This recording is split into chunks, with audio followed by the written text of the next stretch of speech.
Hello, everyone, and welcome to another TechRise pitch competition. Today we have in partnership with G2, which is super exciting. So for those of you unfamiliar with G2, G2 is a Chicago-based software company that helps small businesses and large businesses compare software. So there's ratings and reviews by peers, and they have hundreds of employees across the country, but most of them are here in Chicago. So we're excited to talk to them more during the deliberation, and very grateful for the sponsorship because they are one of the major contributors to today's prize of just a little over $20,000. For those of you who don't know me, I am Desiree Vargas Wrigley, the Executive Director of TechRise by P33. And TechRise, in partnership with Verizon, is a multi-stakeholder initiative designed to really support Black and Latinx founders all the way from idea stage to exit. So each week we have 3 to 5 competitors take the stage. They compete for somewhere between $20,000 and $50,000, and we announce the winners real time here at the end of the hour. So make sure you stay tuned and to watch the best part of the show. So we have judges coming in, they'll ask a few questions and then they'll go deliberate. And then, we can kick off our amazing weekend, which really is an amazing weekend this weekend. Across the country, of course, we're all celebrating the fact that Juneteenth is finally a national holiday. And I'm sure we can all agree that it shouldn't have taken 150 years for us to celebrate the independence of some of our citizens. But I hope that we can come together and kick off this weekend celebrating these founders. And also in Chicago, at least we have Puerto Rican Parade and of course, Father's Day. So what a great way to start this weekend. And I'll introduce the judges in just a second, but I do want to remind everyone who's watching that there are many ways that you can get involved with TechRise. One of them, of course, is to become a mentor or even come on as a judge. And so come join the community at techrise.co. But also, if you're a founder, if you're an aspiring founder, you don't have to have a full business or an app built. You can come in at idea stage or seed stage, or come in for one of our themed competitions. And today is one of those themed competitions. It is the Future of Work theme. So we're excited to have founders that are going to be, some will be more close to idea stage, some will be true seed stage. So they might be at somewhat different levels, but still all focusing on what it's going to look like to work in America or in the world over the next decade or more. And then finally, of course, we are still raising the fund that allows us to do all of these pitch competitions. So if you would like to sponsor one of the weeks, or if you would like to just be an individual contributor, you can donate anytime at techrise.co/donate. And 100% of your tax deductible gift goes directly to founders who are building their dreams. So with that, I would love to welcome our judges to the stage. We have first Antonio Luke, managing partner at Matter Scale Ventures, an early stage venture capital fund investing in entrepreneurs that use technology and data to offer high quality, affordable, and accessible services for the majority. He's previously the managing director of Endeavor Detroit, which worked to select, mentor, and accelerate the best impact entrepreneurs around the world. So hi, Antonio. I don't know if you want to come on and wave a quick hello, but you're welcome to. Great. Next, we have Ajit Verghese, founder and general partner of Humble Ventures, a cooperative that creates partnerships between startups, established organizations, investors, nonprofits, and academic institutions. He was the founder of several companies, including Good Eats for Me and Verghese Ventures. Welcome. And then we also have Noreen Brar from Plug and Play. Noreen has a background in pharmaceutical chemistry and working in biotech. In her current role at Plug and Play, she focuses on energy, sustainability, health tech, and Gen Z investing. She's passionate about understanding the next generation, how the next generation, is shaping consumerism and how brands are evolving. And when she's not investing or finding the next Gen Z trend, she's an avid long distance runner and dedicates her time to promoting female founders. So I think she's on screen. I haven't seen her yet, but there we go. Great to have you, Noreen. Hi, pleasure to meet all of you. Thank you for having me, Desiree. Yeah, great. Okay, so with that, we're going to jump into our first pitch of the day. And I am thrilled to welcome Sergio Rodriguez from ToDoolie. So Sergio, want to join us on stage? Awesome. Thank you so much. So ToDoolie is the easiest way to hire young people for help around the home. My name is Sergio Rodriguez, and ToDoolie is an evolution of my personal experience. I moved to the US when I was 12 years old, and I paid my way to school doing yard work for my neighbors. And the first week that I moved to the US, I made more money in less than an hour worth of work than my mom would make in a week back in South America. And this landed me into a huge problem. It's 2021, and hiring unskilled labor is still incredibly complicated. And this is because suburban households currently have two bad options. They can either hire professional services, which are expensive, or they can do the work themselves. And after a long week of work, the last thing homeowners want to do is spend their weekends on their knees pulling weeds. So I present to you option 3, ToDoolie, the easiest way to hire young people within your metropolitan area. Young people need formative work experience. Like myself or many other people that look like me, not everyone has the social capital to earn formative work experience or land that first internship. So ToDoolie bridges the gap between the classroom and the future of workforce. And we're a different kind of service. Unlike TaskRabbit, Handy, Thumbtack, and some of the other services out there, being targeted on young people means less disintermediation or people going around the platform, affordable services for the majority of people and suburban households, but also limited competition locally and nationally. And we're led by a different team. So it's no coincidence we're doing things differently. We all have over 25 years of collaborative experience in the unskilled labor industry. We've worked in the nonprofit sector, in the private sector, and we have all experienced the hardships of paying our way through school. In fact, Armando, our technical co-founder, joined the US Army so that he could afford tuition. And Jose ended up dropping out of school because he couldn't afford his tuition. We're also privileged to have a ton of really awesome advisors, including the CEO of TaskRabbit, or former CEO of TaskRabbit, Stacy Brown-Philpott, among other leaders in the community of entrepreneurship. Our business model is extremely unique because we graduate our helpers to actually leave our platform when they're ready to do so. They come in, we're able to take a hefty margin at the very beginning as they're joining in, and then they level up. We earn money throughout the lifetime that they're with us, but then eventually they graduate and they move on to the next professional development opportunity. And our unit economics are actually, very competitive because we charge a rate of $20 per hour currently in our existing markets. And even though our clients come back year over year, you'll be surprised to hear that 30% of them actually repeat within the first 30 days.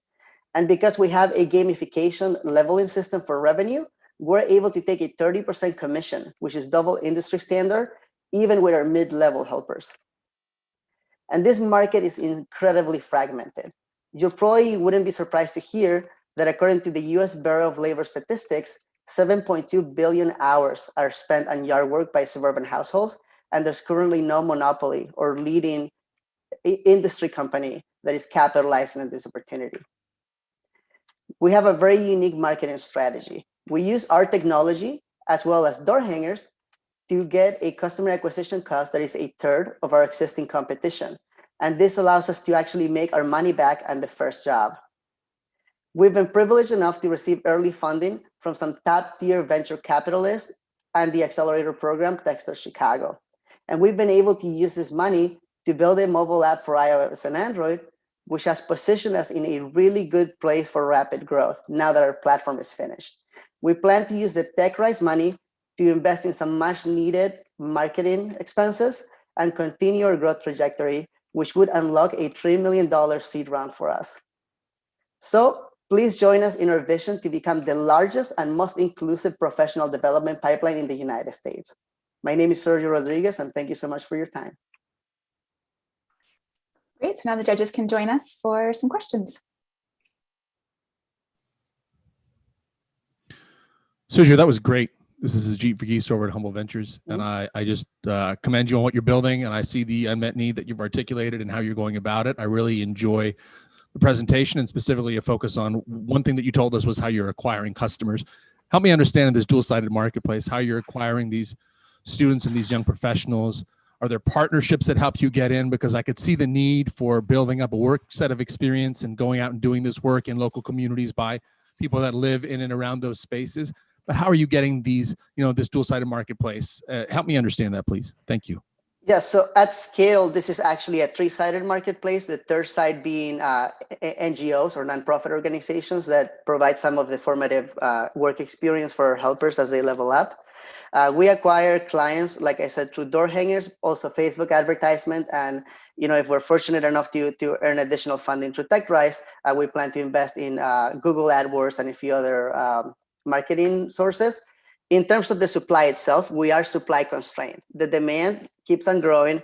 We're trying to acquire helpers quickly enough to keep up with it.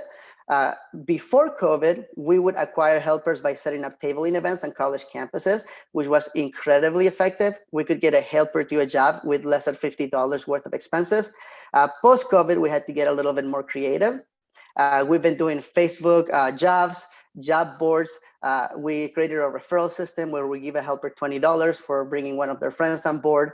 So unfortunately today, it's a combination of multiple efforts, but once things open back up, tabling events should come back and we should grow even faster after that. Hi, Sergio. This is Antonio. Thank you very much again. Nice to see you and glad to see you here. The question I have, and I think you touched a little bit about it, is really on the skill set. So you have to be able to attest that the person that is doing the work knows how to do the work, at least to a certain level, right?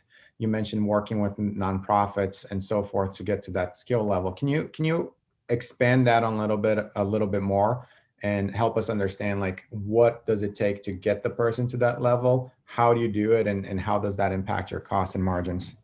Yeah, good question. So this is going to sound like an oxymoron, but we specialize in unskilled labor, which means we don't require any training before we can get somebody to go and do their first job. We have a trial job. So when a new helper signs up, we actually put them in door flyer duty, and they go and pass out door hangers. And that's how we test their accountability and basically their work ethic. But all we really need to know is whether or not they will show up and take direction, because the work that we do is unskilled. We are not trying to be a landscaping company. We're actually trying to be a completely different type of service. Second part, one of the nonprofits we're partnering is the Greening of Detroit, and they take returning citizens ages 18 to 24 and also some high school students, and they actually teach them skill sets. By the time they're done with that program, they are certified as professional landscapers. So that's an opportunity for us to actually graduate them out of our platform. Okay, I want to make sure Noreen gets a question in, so quickly. Yeah, you kind of touched on it. I was going to ask if there was kind of like a future work platform for these students. I know a lot of them, especially if they're from diverse backgrounds, are looking for, kind of that middle step to get to the next step of their career to further them. So are those platforms in place for certifications, or is it just like the one that you just mentioned, the landscape one? Currently, we only have 3 active partnerships. One of them is the landscaping thing, but one of them is actually a nonprofit coding bootcamp, because we believe our helpers want to be the next generation of doctors, lawyers, and professionals. They have no interest in being gardeners, right? So we actually want to create a pipeline at scale that helps people earn formative work experience that they can use and leverage to get into grad school or other programs. Wonderful job, Sergio. Thank you so much. It's time for us to welcome our next founder to the stage. We have Shayna Atkins from ExpandHR.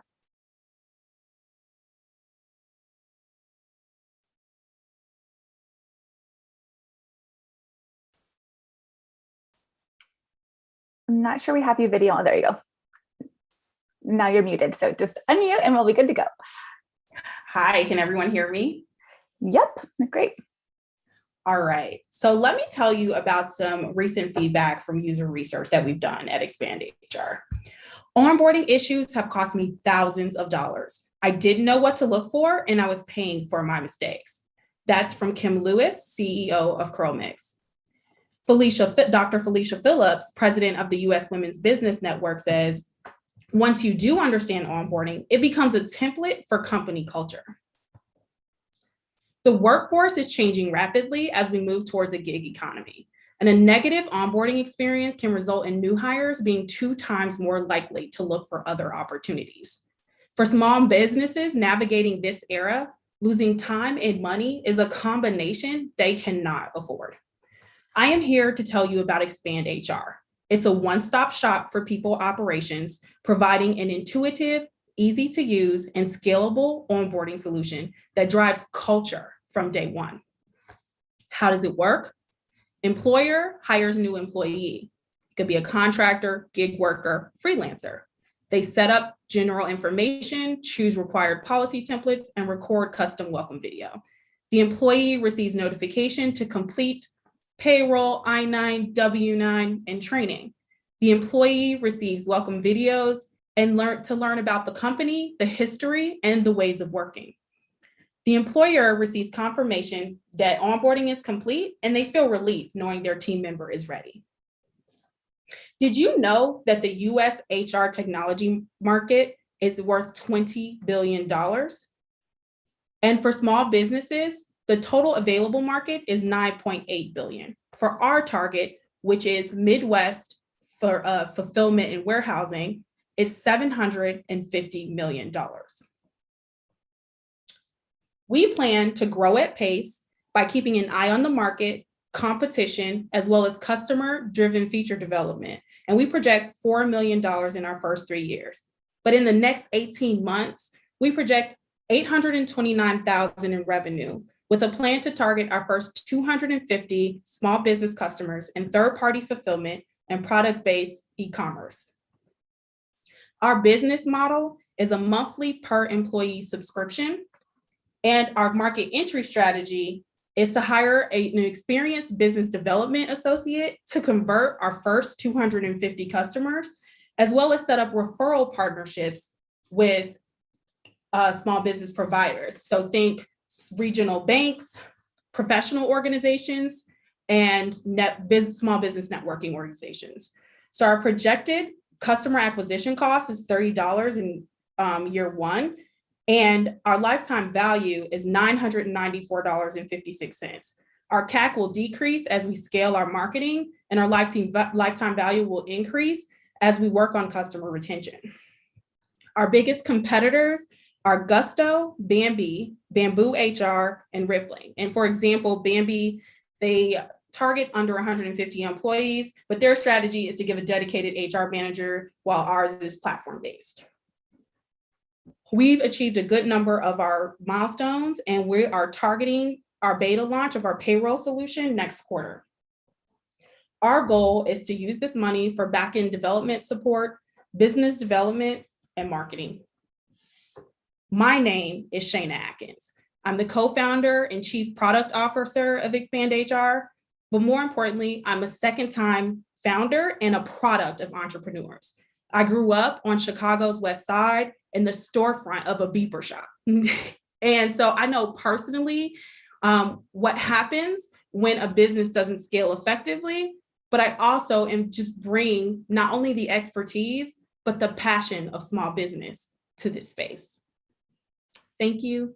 Thank you to TechRise P33. Sorry, I'm also backed by an awesome team.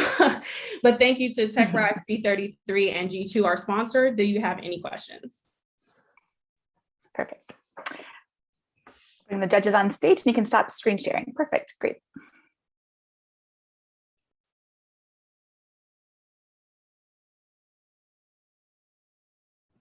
Hi, Shayna, I'll go first here. Thank you so much for the presentation and going through that. I've looked into the DEI space recently. There's a lot of things going on, definitely a really hot button topic. So kind of wanted to know, I know you showed us that competitive landscape, but what do you think is your real competitive moat here? Where's the stickiness going to be that's going to distinguish you amongst, some that have already been working with these large companies, or, some that are offering new solutions as well? I would say our stickiness is two factors. There's no other solution. Our CEO is an HR expert with 25 years of experience. There's no other solution that was actually built from the ground up by an HR expert. So I would say that is one of our biggest sticky factors. And the other thing is we use an agile customer driven approach. So we're always going out there asking for feedback and taking that feedback and determining our technical roadmap with it. Thanks, Shayna, for your presentation and for putting into practice what you see and you believe and converting feedback into action. I love that you just talked about how you're taking the insights from your customers and imparting that as part of your product roadmap. Help me understand, you said something about one of your competitors, I missed the name, where you said that they put an account rep alongside the technology. One of the things that we often see is technology will work, but if people understand how it's going to help them, and that human layer is sometimes extremely helpful, even if it's managed services on top, to be able to say, hey, let me show you how to do it in the platform, or let me do it for you. So do you find that as a challenge in terms of trying to get, please go ahead. Yeah, so our competitor, they don't put an account rep to the technology. They actually just give you an HR expert at hours of an HR expert at a certain price per month. what we do is we actually offer that kind of account rep white glove experience for the first 3 months of service so that we can actually onboard our customers properly. So we really are focused on having a very interactive and high touch kind of sales and onboarding, then and then like discovery against that success. Customer pains, gains, and job speed, Exactly. technology. Then we're planning to trail them out afterwards. But the competitor I refer to, they're only doing the people part. I'm most interested in once you put in market into traction and see that first, like customers giving you feedback, but the real kind of like usage. And then you might find out that you need to either narrow your aperture or scale your aperture to meet the need. So exactly. I appreciate all the things you said. Thank you so much. And thank you for that feedback. We'll take it. I'll ask make a quick question on customer acquisition. So targeting SMEs sometimes is pretty challenging because it's a so fragmented market, and your cost of acquisition can be high. And in some cases, and even when you're mentioning kind of the white glove treatment, will probably influence significantly kind of your CAC, right? Or depending how you put it, your implementation costs as well. But tell me, before you get there and be able to test all of that and adapt, how do you really thinking about getting to the customers, and what is going to drive them to convert? Yes, absolutely. So we're actually already we have a waiting list. So we're actually kind of already like putting this out into the space and then bringing in, like letting people know what we're doing and compiling a list of customers who are just interested in what we're doing. The other thing is because our CEO is an HR expert, we're able to really kind of bring people in with just the knowledge of HR. A lot of small business owners are just trying to figure out like the what behind a lot of their specialized. You gotta cut us off. I'm sorry, but great job, wonderful job, Shayna. And I want to keep us on schedule, so I'm going to bring us over to Onebit and Omar Hernandez.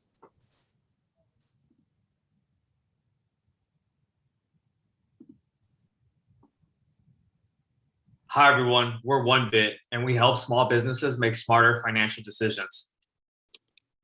Independent restaurant and retail owners make hundreds of decisions a day. They have to decide on how much inventory to buy, when to staff employees, how to set their prices, and many, many more. Oftentimes, many of these decisions are made by intuition or gut feeling. Some of these decisions are sometimes ineffective and cost small businesses money. According to SCORE, a leading nonprofit organization, only 45% of owners said they actively use data to help them with managing their business. Without realizing it, these business owners are missing out on key business insights. What if there was a simple way that we could help small businesses use the data that they already have towards making better data-driven decisions? At Onebit, we believe that insights lead to action. We help small business owners by providing them with a dashboard that connects their sales and expense data in one place. Onebit provides an automated profit and loss report that makes it easier for them to see how their business is performing in real time. Onebit is able to analyze all the financial data using a machine learning algorithm and generate unique insights and recommendations.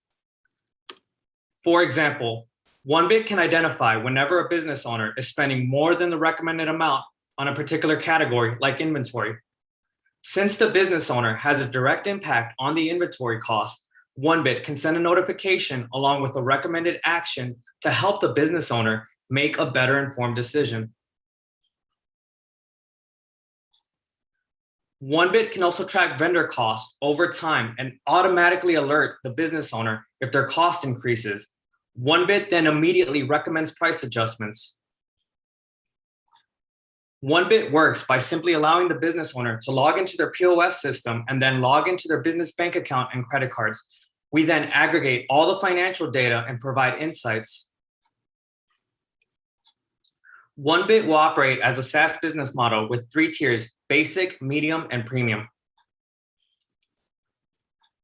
Our target market are independent restaurant and retail owners. In the US alone, there are over 600,000 independent restaurant and retail businesses.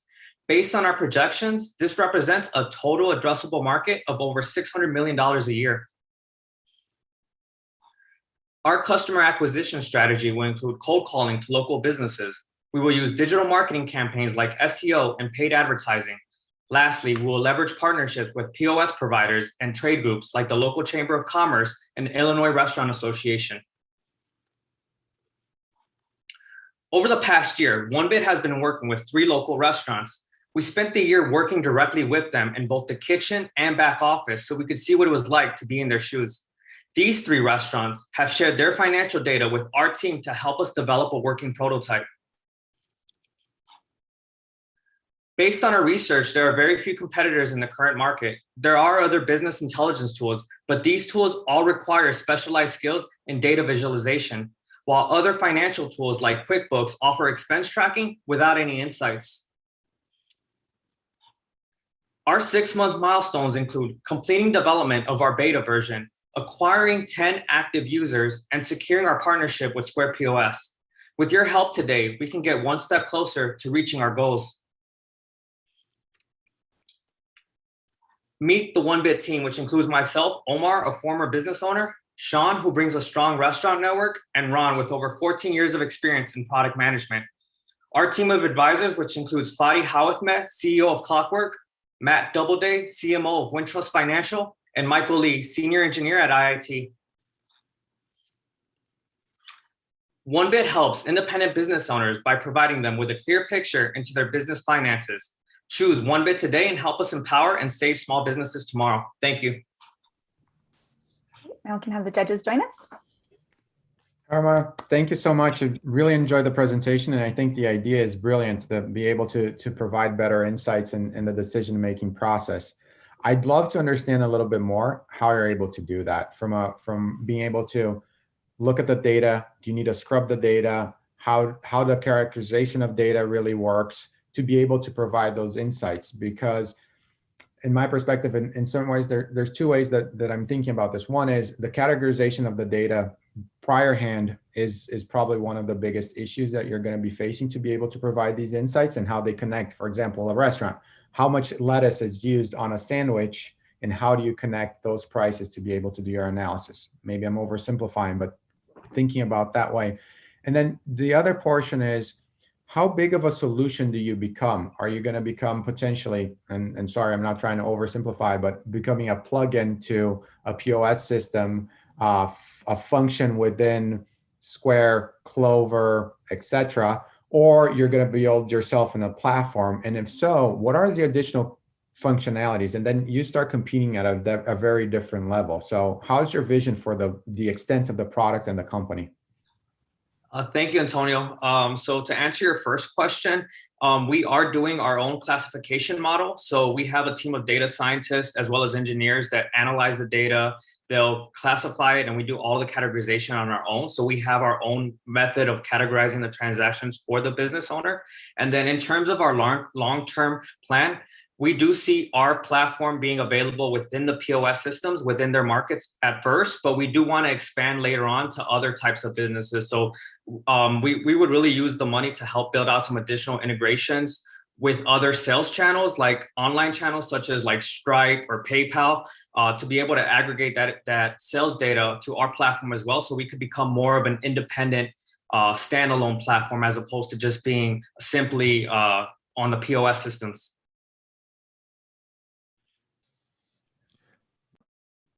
Noreen, you want to go? Yeah, I was just kind of wonder about the security. How do you get access to the data? How do you secure it? Are you potentially looking at blockchain? That's definitely, yeah, just that would be my first question.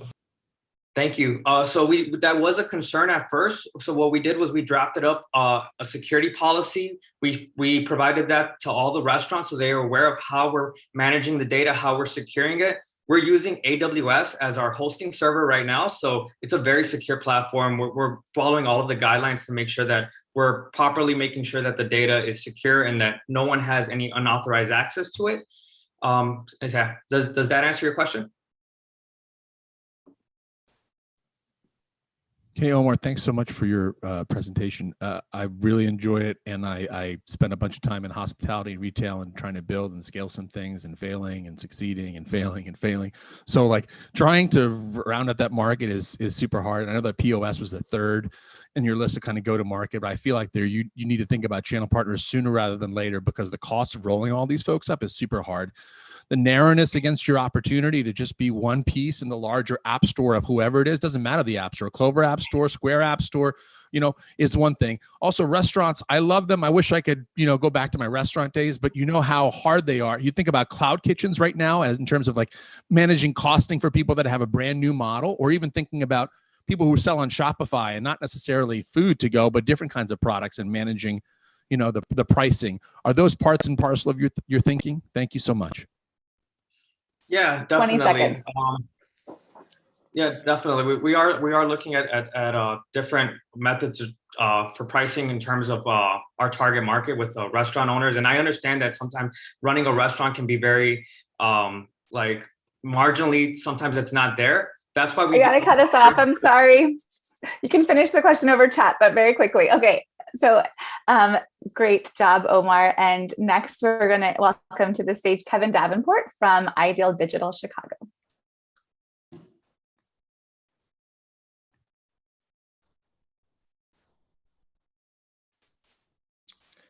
All right.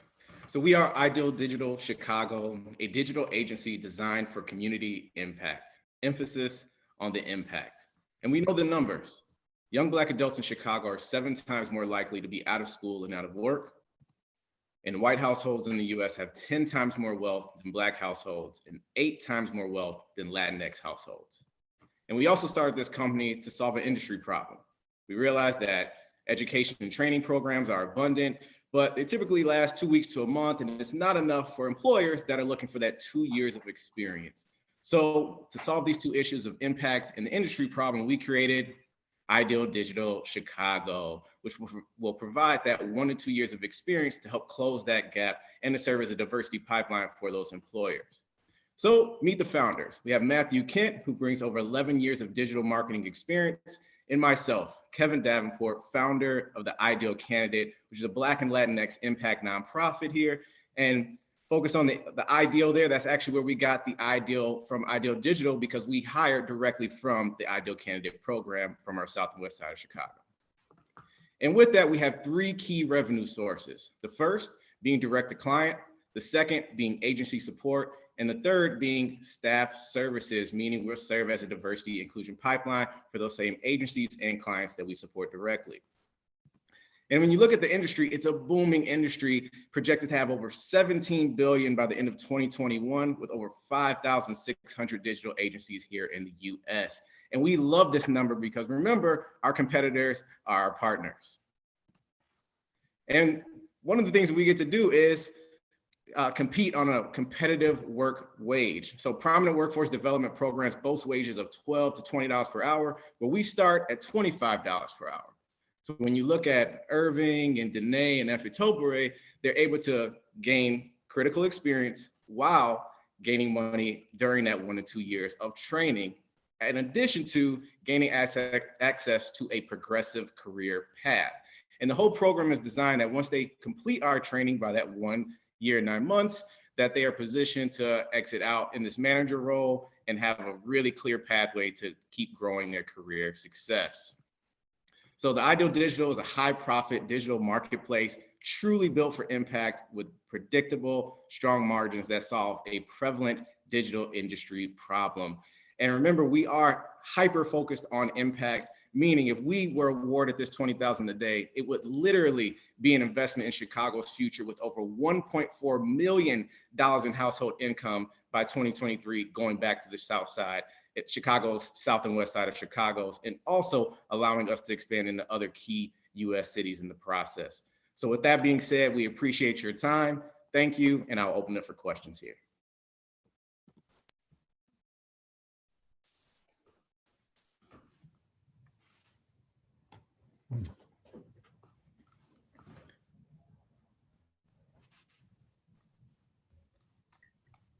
I'll call on you. Antonio, you go first.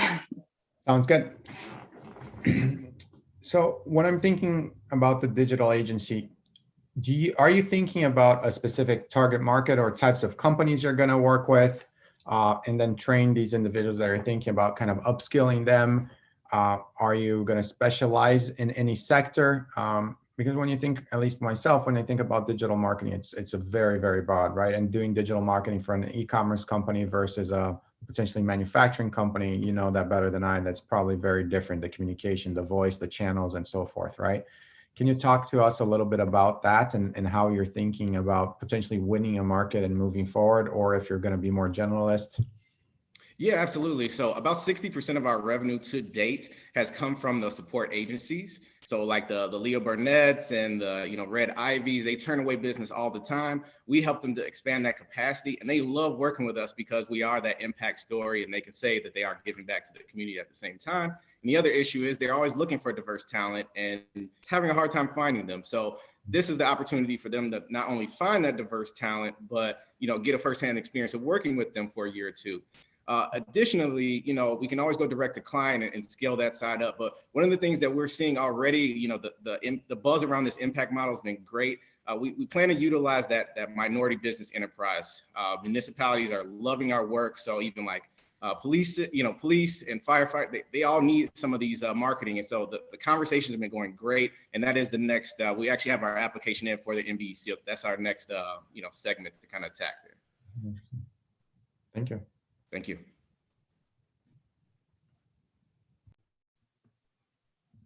Thanks for your presentation, Kevin. I really appreciated all your success and what you've expressed thus far. If I could ask you to put on your future vision hat and say 5 years from now, Ad Age has Ideal Digital on the cover. What is the story that Ad Age is saying? And then what is the story that you see? Is it Meet Ideal Digital, this big agency that's taking on Omnicom and WPP, or Meet Ideal Digital that is the pipeline for diversity, or Meet Ideal Digital, which is something different? Absolutely. The latter. We are hyper focused on that impact. I mean, we definitely want to build a strong, revenue business, but we started this for the impact. The biggest storyline for me would be like, 500 students placed, change their life, and those personal impact stories is where we would determine our most success. So as long as we can keep this going, where we can continue our impact and keep scaling this impact is where we're looking to go. Thank you. Thank you. Last question I had on my side really quickly is, this is a pretty new space, DEI, digital impact that you can make on employee workforces. So how have you evolved since you've started, and how do you, have there been any bumps along the way with different customers that you've been working with to help you, pivot or, hone your product? Yeah, absolutely. That's a great question. Our biggest obstacle by far has been just the training and ramping up training our candidates.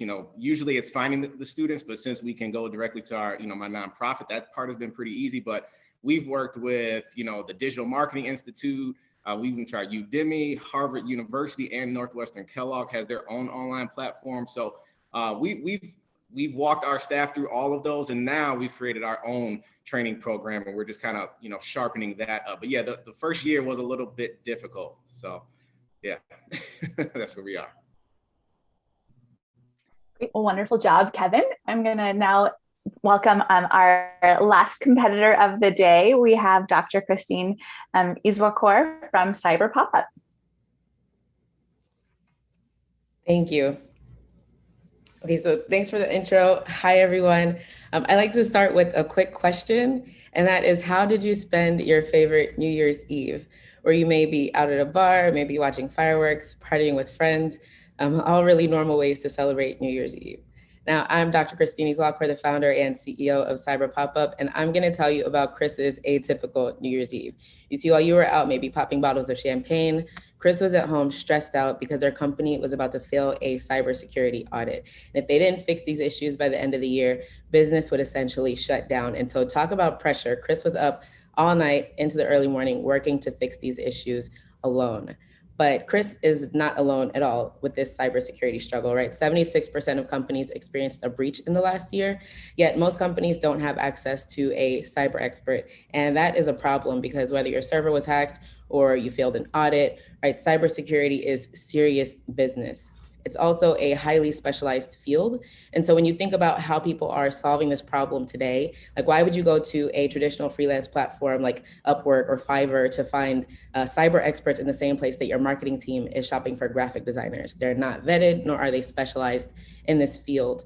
While on the other hand, a large traditional consulting firm, let's say Deloitte, Accenture, they're trustworthy for sure, but will take you through a sales process, never mind solving the problem, but a sales process that lasts months when you need someone for the job like yesterday. And so that's where we come in. Cyber Pop-Up connects you with vetted experts in a fraction of the time and at a time when you need it the most. Our process is super simple. We offer subscriptions and fixed price projects. Either way, once you submit your support request, we manage a team of freelancers so you get a high quality delivery without the headache of searching and vetting and coordination on you that you would find in traditional platforms. Our market requires little to no persuasion. So for every 100 small and medium-sized businesses, 30 will get breached and almost 20 will shut down as a result due to the cost to recover.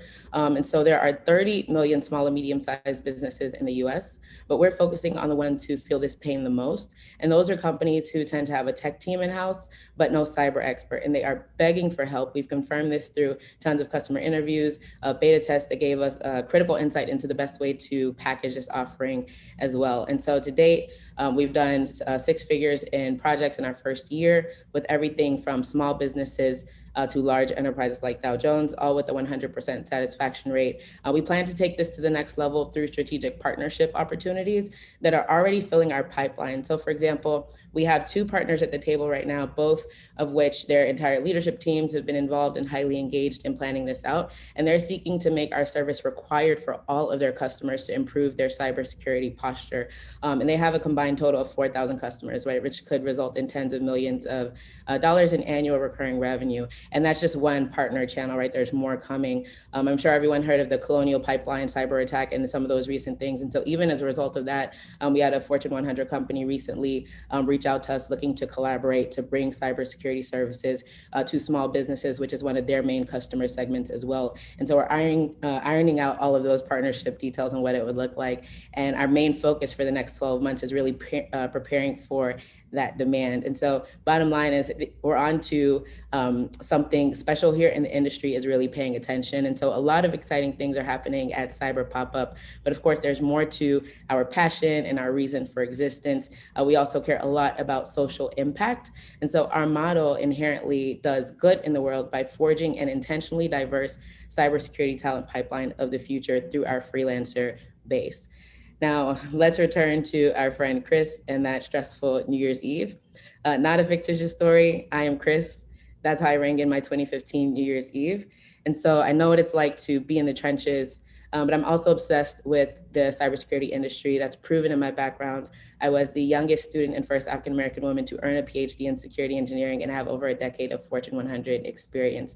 And so my team and I bring the judges on. I'm so sorry. Oh, sorry. You can address this in the questions, but judges, if you come on and ask the questions, that would be great. Oh, stop sharing.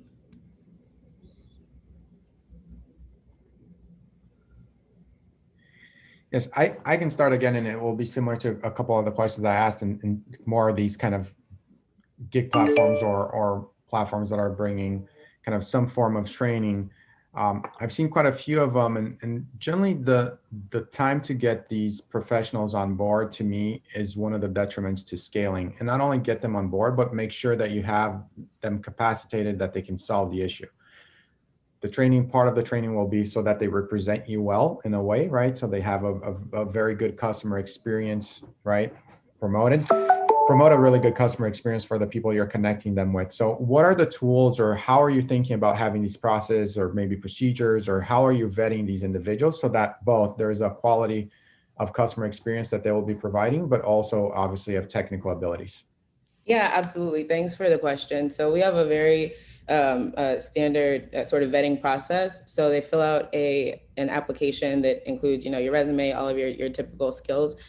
We review that both from a technical skill standpoint, but also from a culture fit standpoint, because we want to make sure that those interactions with customers are good.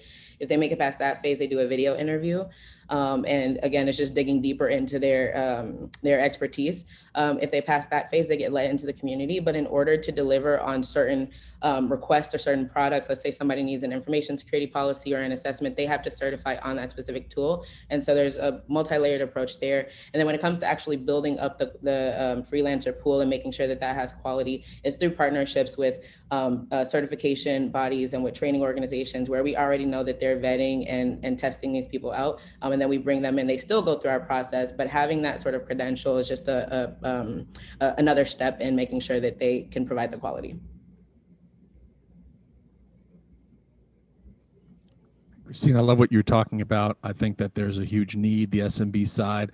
I like the idea of plugging into like the Sands and the ShmooCons and the places where people are going and you're like, you're one of us. Like, oh yeah, cool. And like, you're trying to build up your list of things that you're trying to advise because all the security professionals I know are trying to make the world a safer place, regardless of whether it's for them or for somebody else, because like that's their job, right? And so I really appreciate that, the managing and getting those humans. And I think what Antonio said, finding the capacity and say, I've got an army of 100 of which like these two people are free to go help you SMB in California. And this person is going to be in, in Florida, no problem. So is that you've put a bunch of value through the pipes in cash? What does the next 12 months look like in terms of how to manage the technology versus the people versus the deals versus trying to build both sides of this market? Yeah, absolutely. That's been our key focus, especially as we see this influx of customers coming. And I think technology is going to be a huge part of that on two fronts. One, in full disclosure, I locked myself in a lab for 2 weeks and built our MVP, which is what we're still running on. And so we got into a program where we got 3 SAP employees who designed the next version of our platform, which is exciting. So we have that ready and are just looking to build it. And so that's a part of like what some of this capital and things would help with. And then the other piece is we're going to use AI to kind of optimize a lot of the matching and a lot of the growth in that sense. I know I'm getting kicked off, so I'll just stop. I just want to give Noreen a chance to ask a quick last question. Sure. Really quick, if you could just tell me that you're gathering a lot of data that hasn't been gathered before. So what's your kind of future roadmap with that? Do you have a 3-year, 5-year plan for a new offering, or how do you plan to expand on the data you're gathering? Yeah, sure. So we're listening to our customers a lot. And I think that the partnerships that we're establishing now is like, we're really learning like what are the biggest demands and the biggest issues that these people are seeing with their customers. And that's how we're shaping our product roadmap and the areas that we focus on and how we recruit our freelancers as well. So there's a lot of thought and intent that goes into that. Okay, I want to give them plenty of time to deliberate because it's going to be a hard decision. So we're going to say goodbye to our judges. Great job, Christine. And now we are going to welcome our guest speakers today. We have Sara Rossio, Chief Product Officer at G2, and Mike Weiss, Chief Revenue Officer at G2. It's great to have you both. And I know you guys are getting moved over right now to breakout rooms, so I'll wait for just 1 sec. Okay, great. So Sara has spent over 20 years building and managing software solutions in various product leadership roles. Prior to G2, Sara was in a leadership position at Navtech and GoGo and Power Reviews, and she has 5 patents and consistently focuses on solving user problems with technology. So welcome, Sara. It's great to have you. And then Mike, you have a dual background in marketing and sales leadership from across venture-funded startups and Fortune 500 companies. So lots of breadth there. Previous to G2, Mike built the go-to-market for technology industry with LinkedIn Marketing Solutions. And I'm trying to go through this quickly, so I'm butchering it. I'm so sorry, but I love the fact that we have 2 people on that are so deeply involved in our tech industry, but not coming from engineering backgrounds. And so I'm excited to talk with you all about that and some of the history of G2. So specifically, G2 is a Chicago company. Can you share a little bit about the history of G2 and why Chicago is such a great home for it? Yeah, I think the impetus for G2 was just founders that had come from the software world. And when you've been in the technology industry like myself and Sara for a really long time, how innovative, how powerful, and really how crazily dynamic this industry is. And so having founded companies, the team realized it was very difficult to discover, research, and get very authentic feedback about whether or not software lived up to the promises that you saw in marketing that you heard from the sales folks. And so we wanted to create more transparency. We wanted to create more discoverability of what software was available so that folks can make really informed B2B software buying decisions. And why Chicago is because it's an extremely supportive city and kind of government around innovation. It's a progressive environment. It's supportive of business with a lot of amazing talent. And thankfully, Mayor Emanuel, Mayor Lightfoot have been very engaged and willing to support tech companies. And then organizations like TechRise, World Business Chicago, Chicago Next, 1871, there's a great support system for entrepreneurs here, more than many other places. So we are happy to be here. And we also just love Chicago summers. That is a great reason, especially the last few weekends that we've had. I completely agree. So we did talk a little bit about what G2 does. It helps businesses large and small evaluate software. And in both of your roles, you really are building for the future in different ways, right? So of course, product, and then as Chief Revenue Officer, thinking about who your customers of the future are. And so I'm curious, how do you consider the needs of the growing audience of Black and Latinx business owners? And does that weigh into your strategy at all? Yeah, absolutely. So let me start and then Mike can add. So first at G2, it's a core value of ours to make sure that we are inclusive and equitable to all people and all businesses across every software company. We are founded on the premise that every software company can register with G2, sign up for free, and really share more about their company and their products, and then allow all users to actually share their authentic review and voice on G2. So open to everyone. As the Chief Product Officer, I will say that I love to learn and grow. Every single day, those vendors and those who sign up, we connect with them and we learn and we grow and improve our platform. And looking at it from a customer side, we kind of drink our own champagne. We are a customer voice platform. So we are constantly listening to our customer base about their unique needs. And we're focused internally on being representative in the individuals that we have within our organization so that we are representative of our client base and better understand our clients' perspectives, experiences, and needs. And as Sara mentioned, both on the buyer side and the client side, we are constantly listening for feedback and adapting. I know that we're seeing demand as we talk to some Fortune 500 about business diversity initiatives. And I'm curious if you're seeing from your clients a demand for an indication whether or not a software is owned or in part managed or run by Black or Latinx or underrepresented founders, or if that's entering into the request set at all yet. Yeah, we hear it from the buyer side. We know that buyers, when they're making their purchase decisions, they want to connect and support companies that have values like theirs. And so this summer, G2 is going to launch what we call vendor values. So it allows every vendor to really share what values are important to them so our buyers can make better decisions. And we're really excited about that evolution. Yeah, that's awesome. It is so interesting that in Chicago we have several review companies, and I wonder if there's a level of empathy and understanding that we have as our Midwestern roots that makes that possible too. I know it's a little bit more of a nod to the first question, but it's right. You were at Power Reviews before, so it's just familiar territory, and both Godard and Matt Moog have been very involved in our community from the very beginning. So it's no wonder that both companies are, passionate about this exact topic. Okay, so switching gears a little bit, and kind of the thing I referenced in the beginning is that, we often talk about people they work in tech. And I think, I'm a Latin American studies major. And so my initial perception of that was Mark Zuckerberg. And, obviously it's changing over time, but I think some of the people in the audience here still might picture, a technology worker as an engineer or a web developer or a cybersecurity person.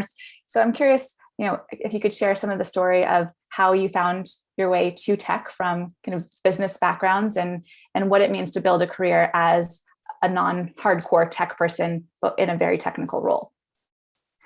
Yeah, I think you really hit on it though. I've been in tech my whole career, but I've never been on the technical side. Oftentimes tech is confused with technical. I do not get IT. I get the connections, but do not ask me to code anything. Wouldn't know where to start.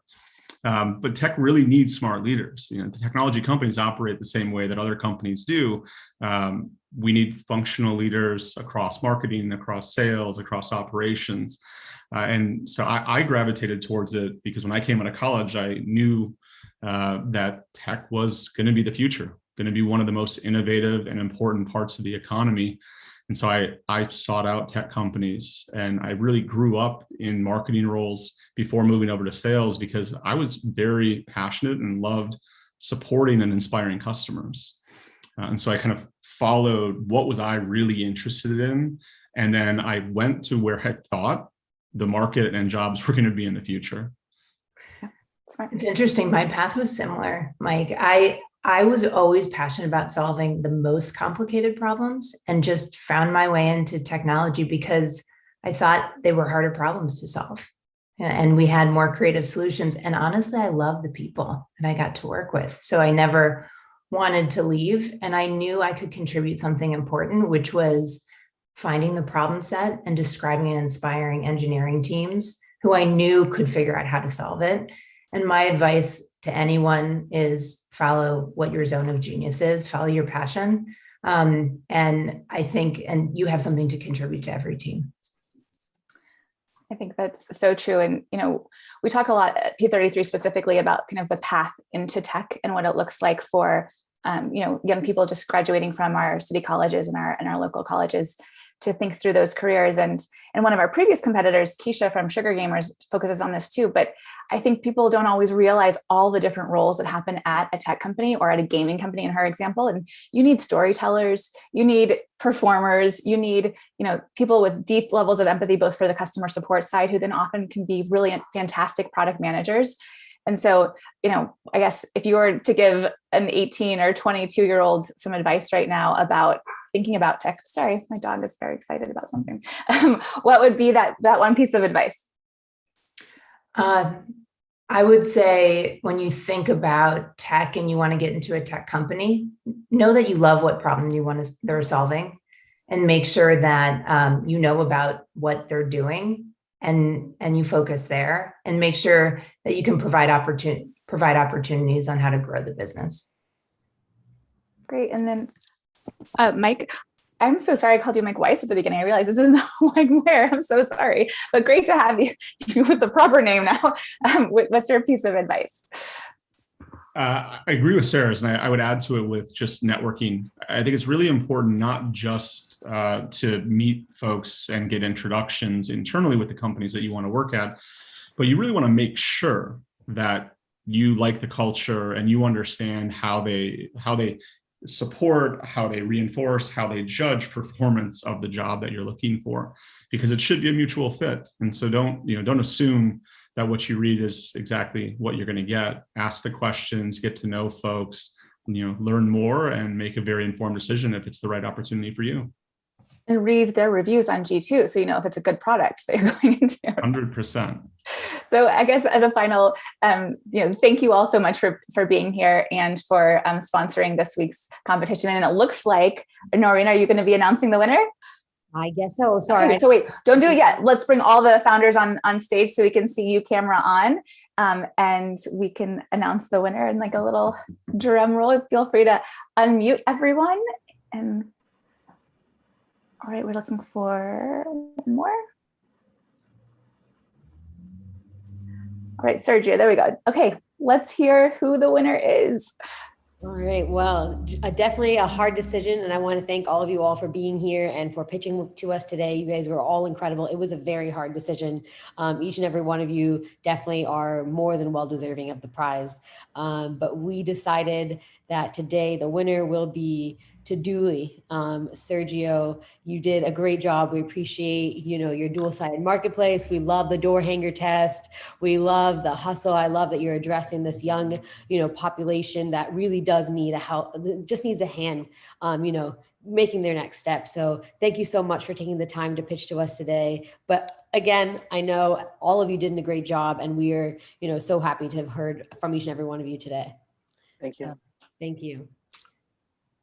Sergio, do you want to say anything?